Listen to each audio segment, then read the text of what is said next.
ADRE ইংলিশৰ এই 10 বছৰৰ প্ৰিভিয়াস ইয়াৰ question paper সেটৰ that means 10 ইয়াৰ্সৰ যি প্ৰিভিয়াস ইয়াৰ কোৱেশ্চন পেপাৰ সেট কৰাই আছো তাৰে 4টা পাৰ্ট অলৰেডি দিয়া হৈছে প্লেলিষ্ট আছে প্ৰিভিয়াস ইয়াৰ ইংলিশ বুলি যিখিনি এডিআৰই গ্ৰেড 3 গ্ৰেড 4 কাৰণে ভেৰি ভেৰি ইম্পৰ্টেন্ট হ'ব এই 4টা পাৰ্টত আমি মিক্স কোৱেশ্চন বিলাক লৈছিলো এডিআৰই ইংলিশৰ কাৰণে প্ৰিভিয়াস ইয়াৰ যিবোৰ ইংলিশ কোৱেশ্চন আছিল মিক্স কোৱেশ্চন লোৱা হৈছিল আৰু আজিৰ যিটো পাৰ্ট 5ত মই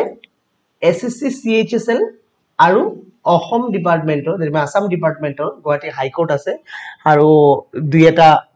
ডিপাৰ্টমেন্টাল এক্সাম আছে সেই এক্সামৰ ইডিএমছ যিবোৰ আহিছিল সেই ইডিএমছ বোৰ লোৱা হৈছে এই পাৰ্ট 5ত ঠিক আছে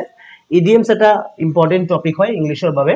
সো ইডিএমছৰ প্ৰশ্ন মই আগৰ 4টা পাৰ্টতো দিছিলো বাট দুই এটা প্ৰশ্ন দিছিলো মানে কোৱেশ্চন পেপাৰ হিচাপত বাট আজি পেপাৰখনত অনলি ইডিএমছৰ কোৱেশ্চনে আছে যিখিনি এসএসসি সিএইচএসএল গুৱাহাটী হাই কোৰ্ট আৰু হৈছে দুই এটা ডিপাৰ্টমেন্টাল এক্সামিনেশনৰ পৰা লোৱা হৈছে কোৱেশ্চনবোৰ ঠিক আছে তো ফাৰ্স্ট কোৱেশ্চন আছে choose the correct meaning of idioms in a pickle pickle মানে আচাৰ যাক কয় ঠিক আছে তো ইন আ পিকল মানে আচাৰৰ ভিতৰত যদি কিবা এটা বস্তু সোমাই যায় ঠিক আছে এই বস্তুটো কি হ'ব আচাৰটো বেয়া হৈ যাব প্লাস এই বস্তুটো উলালে বস্তুটো বেয়া হৈ যাব হয় না নহয় তো ইয়াৰ মিনিং কি হ'ব ইন গ্ৰেট পেইন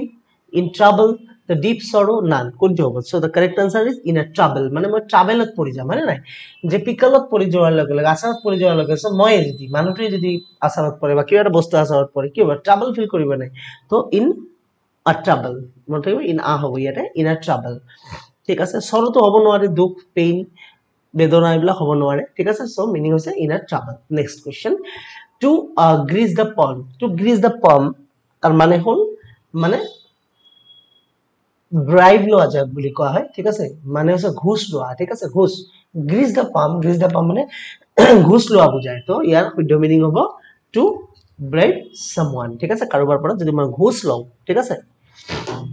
ঘুষ লওঁ বা ঘুষ দিও হেতু বুজায় the grease the palm to grease the palm next turn a deaf ear deaf মানে কি যিজনে একো শুনা নাপায় যিজনে একো শুনি নাপায় তো deaf বুলি কয় turn a deaf ear বুজি পাইছে না turn a deaf ear মানে শুনা নাপায় that means কি মই ধ্যান দিয়া নাই আপোনাৰ কথা শুনা নাপায় turn a deaf ear তাৰ মানে একো ধ্যান দিয়া নাই ধ্যান নিদিয়া ব্যক্তি to pay no heed to pay attention তো হবই নোৱাৰে মানে মই attention দিছো কামৰ ক্ষেত্ৰত attention দিয়া মানে কি attention যেতিয়া দিবা তেতিয়া তুমি শুনি পাবা হয় না listen carefully মানে সব শুনিম এটো নহব to make someone deaf so to make someone মানে কাৰোবাক deaf বনোৱা এটো নহব নোৱাৰে so correct answer is to pay heed মানে হৈছে তোমাৰ ধ্যান নিদিয়া heed মানে হৈছে ধ্যান নিদিয়া so correct answer to pay no heed ঠিক আছে no heed মানে হলো heed মানে হৈছে ধ্যান no heed মানে ধ্যান নিদিয়া heed মানে হৈছে ধ্যান no heed মানে ধ্যান নিদিয়া so turn a deaf ear মানে হৈছে to pay no heed ঠিক আছে next red letter day so calendar এখন মই দিছো আসাম ত্ৰিপুনৰ এই ক্যালেন্ডাৰ যিকোনো ক্যালেন্ডাৰ লবা ক্যালেন্ডাৰত সবা তোমালোকে red color এনেকে দিয়া থাকে নাই এনেকে red color বসা red color আছে ঠিক আছে red color day আছে না red color day এই red color day কোট থাকে বেসিক্যালি দেখা পাবা যে স্যাটারডে থাকে সানডে থাকে আৰু যিবোৰ হলিডে থাকে হলিডে মানে কি হলিডে মানে হৈছে যিবোৰ স্পেশাল ডে হলিডে মানে কি যিবোৰ স্পেশাল ডে হয় না হয় স্পেশাল ডে আমি কি বুলি কম হলিডে কম স্যাটারডে এটা স্পেশাল ডে সানডে এটা স্পেশাল ডে তো এই স্পেশাল ডে বোৰত সবা রেড কালার থাকে তো red letter day that means a very special day so correct answer হ'ব a very special day hot day cold day বল নহয় answer বাস ড্রাই ডে মানে তো জানাই ড্রাই ডে মানে যিদিনাখন হেৰি নচলে তোমাৰ কোনো ধৰণৰ কি বুলি কয় এলকহল লব নোৱাৰিবা তাক ড্ৰাই ডে বুলি কোৱা হয় নো এলকহল ডে ড্রাই ডে বুলি কয় সো এটো নহয় correct answer a very special day বুজি পালানে এই ডায়াগ্ৰামটোৰ পৰা next bolt from the blue bolt মানে কি bolt কিবা এটা বস্তু bolt মানে বুজি পাইছা bolt from the blue correct কি হ'ব bolt from the blue that means bolt এটা ঘটনা হৈছে bolt from the blue তাৰ মানে কি সাপোজ ধৰা যে এটা ব্লু সি আছে মানে ব্লু সাগৰ আছে এই ব্লু সাগৰত bolt এটা বস্তু ওলাই গ'ল bolt মানে এটা ডাঙৰ বস্তু বুজি পাইছা না bolt এটা বস্তু ওলাই গ'ল তো bolt এটা বস্তু ওলাই যোৱা মানে কি সাগৰৰ পৰা যদি এটা তিমি মাছ ওলাই বুজি পাইছা না বা পেঙ্গুইন ওলাই আমি কি কৰো তাক মানে ভাবন না যে আনএক্সপেক্টেডলি মই দেখা পাইছো বস্তুটো বুজি পাইছা না কেতিয়াবে দেখা পাইছো তো ইয়াৰ মানে bolt from the blue তো ইয়াৰ মিনিং হ'ব bolt from the blue means something sudden that happen unexpectedly ঠিক আছে something sudden that happens unexpectedly ঠিক আছে মন থাকিব তো bolt from the blue মানে unexpectedly যদি কিবা ঘটনা হয় something sudden that happens unexpectedly উপৰটো হ'ব নোৱাৰে win after losing a game many times someone who runs faster in race looking those to keep the rain out এবিলাক নহয় ঠিক আছে next in a nutshell in a nutshell তো in a nutshell কি হ'ব in a nutshell মানে nutshell meaning হল কিবা এটা বস্তু যদি suppose তো মই এটা তোমাক বহুত দিঘলীয়া এটা কোশ্চেন কৰিলো তুমি ইয়াৰ আনসাৰটো শৰ্টত দিবা ইয়াৰ আনসাৰটো কিহত দিবা শৰ্টত দিবা ঠিক আছে ব্ৰিফলি আনসাৰ দিবা ঠিক আছে মানে ডাঙৰ বস্তুটো সৰু কৈ লৈ আনা বুজাই in a nutshell তো express very briefly সদ্য আনসার হ'ব express very briefly in a nutshell ঠিক আছে মানে শেল এটাৰ ভিতৰত সোমাই থকা নেট শেল এনেকা নেট লগোৱা আছে না নেট শেল তাৰ মানে ডাঙৰ বস্তু এটা যদি এই নেটটোৰ ভিতৰত সোমাই যায় মানুহ এটা যদি ইমানখিনি বস্তুৰ ভিতৰত তাক আবদ্ধ কৰি ৰখা হয় তাৰ মানে কি হ'ল বস্তুটো তাৰ মানে মই এই দিঘলীয়া মানুহটো শৰ্ট হৈ গ'ল তো এক্সপ্ৰেছ very briefly কিবা এটা বস্তু ব্রিফলি যদি এক্সপ্রেস করা হয় তাক বুঝায় in a nutshell হইছে next birds of the same feather মানে হচ্ছে কি একে ক্যারেক্টার same feather মানে একে ক্যারেক্টার তো birds from the same feather একে ক্যারেক্টার তো people with the generous heart নহয় to get into trouble together trouble হওয়া নুবুজায় to be totally helpless condition মানে অসহায় এটো নুবুজায় people with the similar characteristic এটো হ'ব রাইট আনসার similar characteristics মানে একে ধৰণৰ ব্যক্তি birds of the same feather মানে হৈছে তোমাৰ আৰু মোৰ ক্যাৰেক্টাৰটো একে তুমি যেনেকা বুঝি পাইছা তুমি যেটো বস্তু ভাল পোৱা তোমাৰ যেটো হবি মোৰো সেম হবি তো people with the similar character সেটো বুজায় birds of the same feather next a wild goose chase ঠিক আছে a wild goose chase ইয়াৰ মানে হ'ব কি useless search মই এনে বস্তু এটা সার্চ কৰি আছো useless যেটো দি কোনো মোৰ কামত নাহিব সো ইয়াৰ মিনিং হ'ল the useless search next back to the square one back মানে কি back মানে হচ্ছে ঘুৰি যোৱা square one মানে যে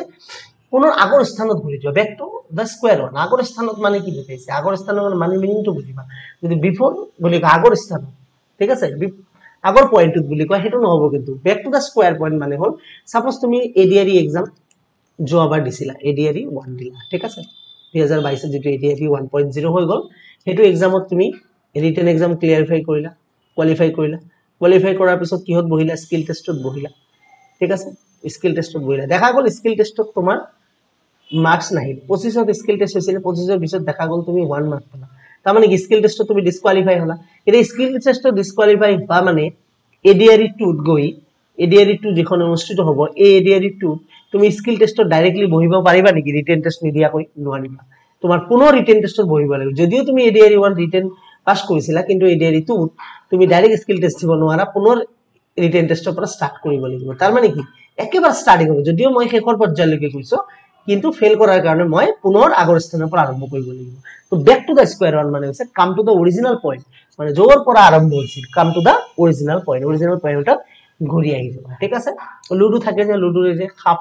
খেলু যে আমি তাত কি থাকে তুমি খেলি একদম খাপটো এনেকে দীঘল এনেকে হৈ থাকে তুমি ইয়াতে 100 আছে ইয়াত আছে 99 হয় না 99 যদি তুমি আউট হৈ যায় একদম জিৰোত আহি যাবে তো come to the original point হেতুৱে বুজিছে নেক্সট ফাৰ ক্ৰাই ফ্ৰম তো ফাৰ মানে কি বহুত দূৰত আছে ক্ৰাই ফ্ৰম ইয়াৰ মানে হল সাপোজ কিবা এটা বস্তু তুমি তোমাৰ ঘৰৰ কোনোবা এজনক দিছা বা বাচ্চা এজনক দিছা তোমাৰ লৰা বা ছোৱালীজনক এটা বস্তু আনি দিলা যে কাৰ এটা খুজিছে তোমাৰ লৰাজনে এটা কার খুজিছে যে তুমি মোক এটা কার দিব লাগে তুমি কার আনি দিলা ঠিক আছে তো বাচ্চা কারটো সা কান্দা আৰম্ভ কৰিলে কিয় কান্দা আৰম্ভ কৰিলে কাৰণ তেওঁ যেটো কাৰ আনিবা বুলি ভাবিছিলে হেতু কাৰ তুমি নিদিলা তাক এটা সৰু তেওঁ ভাবিছিলে এটা ৰিমোট কাৰ দিবা কিন্তু তুমি কি কইলা এই 10 টকীয়া প্লাষ্টিকৰ কাৰবোৰ যে আছে এই কাৰবোৰ তুমি এটা আনি দিলা সৰু কাৰ এটা তো তেওঁ ইমাজিন কৰা কাৰৰ লগত তুমি দিয়া কাৰখনৰ কোনো মিল নাই হল নাই সো ফাৰ ক্ৰাই ফ্ৰম ফাৰ মানে বহুত দূৰত আছে তেওঁ যেটো ইমাজিন কৰিছিল তুমি যেটো আনি দিলা তাৰ মাজত একো পাৰ্থক্য নাই হেগৰ বাচ্চাটোৱে কান্দা আৰম্ভ কৰিলে ফার ক্রাই ফ্রম ঠিক আছে বুজি পালানে তো কি হ'ব to be sad about past things হ'ব নেকি নহব to be very different from hobo pare niki to be very different from yes this is the correct answer to be very different from ta mane tumi dia karon logot ei karto bahut different ase to be away from dear ones no hobo to cry over small things no hobo thik ase bed of roses মানে কি ঠিক আছে রোজ মানে হৈছে flower ঠিক আছে bed ৰোজ দি যদি এটা বেড সজোৱা হয় বেডটো কিমান হ'ব কেনেকুৱা হ'ব বহুত ধুনীয়া হ'ব নাই খুব ধুনীয়া হ'ব দেখা বেড অফ রোজেস বুজি পালা তো ইয়াৰ শুদ্ধ আনসাৰ কি হ'ব বুজি পাইছা গোলাপেৰে যদি এখন বেড সজোৱা হয় তো ইয়াৰ কাৰেক্ট মিনিং কি ডিফিকাল্ট সলিউশন হ'ব নেকি নহব আনফৰগেটেবল মোমেন্ট এনজয়েবল স্টেট না কোনটো কোৱা আনফরগেটেবল মোমেন্ট এনজয়েবল স্টেট হ'ব which one is the correct answer কোৱা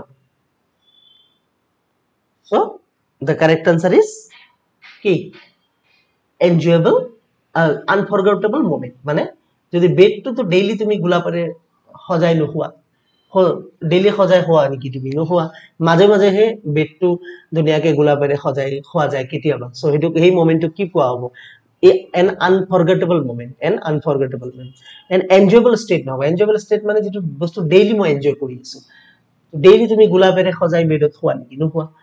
যেতিয়া খোৱা এই মোমেন্টটো কি হ'ব আনফরগেটেবল মোমেন্ট হ'ব an unforgettable moment হ'ব সো এই দুটা নহয় নানটো নহয় next at the drop of a hit at the drop of a hit মানে কি at the drop of a hit মানে হৈছে কিবা এটা কাম instantly করা বুঝায় instantly drop of a hit মানে instantly করা বুঝায় so the correct answer is option number B instantly my brother has decided to quit smoking for good my brother has decided to quit smoking for good মোৰ ভাইটিয়ে decide কৰিলে যে তেওঁ কি কৰিব স্মোকিং কুইট কৰিব কুইট স্মোকিং ফৰ গুড মানে ভালৰ কাৰণে ঠিক আছে ভালৰ কাৰণে কৰিব ইয়াৰ স্মোকিং ফৰ গুডৰ এতিয়া আমি উলিয়াব লাগে ইডিয়মস তো কি হ'ব ইডিয়মস ফৰএভাৰ এটো নান ঠিক আছে লাস্ট অপশন হৈছে নান for better income for a while এই দুটো তো হবই না দেখাতে কম পাই আছা so smoking for a good ভালৰ কাৰণে মই স্মোকিং কুইট কৰিম মানে কি মই দুই দিনৰ কাৰণে কুইট মিনিং টু কি কুইট মানে কি একদিনৰ কাৰণে কুইট বুজায় নেকি দুই দিনৰ কাৰণে কুইট বুজায় কুইট মানে ফৰএভাৰ ঠিক আছে জীৱনৰ কাৰণে মই স্মোকিং বাদ দিম ঠিক আছে ধূমপান ত্যাগ কৰিম তো আনসার হ'ব ফরএভার ঠিক আছে next to take French leave মানে কি আচ্ছা লিভ লোৱা যিকোনো তুমি যদি অফিসৰ পৰা লিভ এটা লোৱা ঠিক আছে তো লিভ ললি কি হ'ব তোমাক 2 দিন 3 দিনৰ ক্যাজুয়াল লিভ দিব ঠিক আছে তুমি যদি এতিয়া কোৱা মোৰ 1 মান্থৰ লিভ লাগে 1 মান্থৰ লিভ তোমাক দিব নেকি অফিসৰ পৰা তো 1 মান্থৰ লিভ লব গলে তুমি কি কৰিব লাগিব হয়তো উইদাউট পারমিশনত যাব লাগিব ঠিক আছে সরি মানে একো ইনফরমেশন দিয়া কই যাব লাগিব ঠিক আছে উইদাউট পারমিশন নহয় উইদাউট পারমিশন হলতো চাকৰি গলো একো ইনফৰমেশন নিদিয়া কই যে মই 3 দিনৰ কাৰণে ক্যাজুয়াল লিভত গলো যোৱাৰ পিছত দেখা গল মোৰ ইমাৰ্জেন্সিৰ কাৰণে মই আৰু 4 দিন অফিসত আহিব পৰা নাই বা মোৰ বেমাৰ হোৱাৰ কাৰণে মই আৰু 10 দিন অফিস আহিব পৰা নাই ঠিক আছে তেতিয়া তুমি উইদাউট ইন্টিমেশন একো ইন্টিমেশন নিদিয়া কই so leave without any intimation তো to take French leave that means leave without any intimation একো ইন্টিমেশন নিদিয়া কই মই লিভ কৰিলো টু টেক ফ্ৰেন্ডস লিভ এৰ মানে হল ঠিক আছে বুজি পালা তো এইকেটা প্ৰশ্নই লৈছিলো মই প্ৰিভিয়াস ইয়াৰ কোশ্চেন পেপাৰ সেটৰ পৰা তো বাকি নেক্সট পাৰ্ট 6 টো আহিব ঠিক আছে আৰু টেলিগ্ৰাম চ্যানেলৰ লিংক ডেসক্ৰিপচনত আছে টেলিগ্ৰাম চ্যানেলৰ লিংকৰ পৰা আৰসি বিলাক উঠাই তোমালোকে প্ৰেক্টিস কৰিবা দুই দিন আৰসি দিয়া হোৱা নাছিল 12টা নেকি 13টা আৰসি দিছো বাকি আজি পাবা আৰসি ঠিক আছে টেলিগ্ৰামৰ লিংক আছে ডেসক্ৰিপচনত জয়েন কৰি আৰসি বিলাক প্ৰেক্টিস কৰি থাকিবা ঠিক আছে বাকি নেক্সট ইংলিশ ভিডিওত লগ পাম আৰু ম্যাথছৰ 10 বছৰ পুৰণা কোশ্চেন পেপাৰবোৰ চাই থাকিবা তোমালোকে থ্যাংক ইউ সো মাচ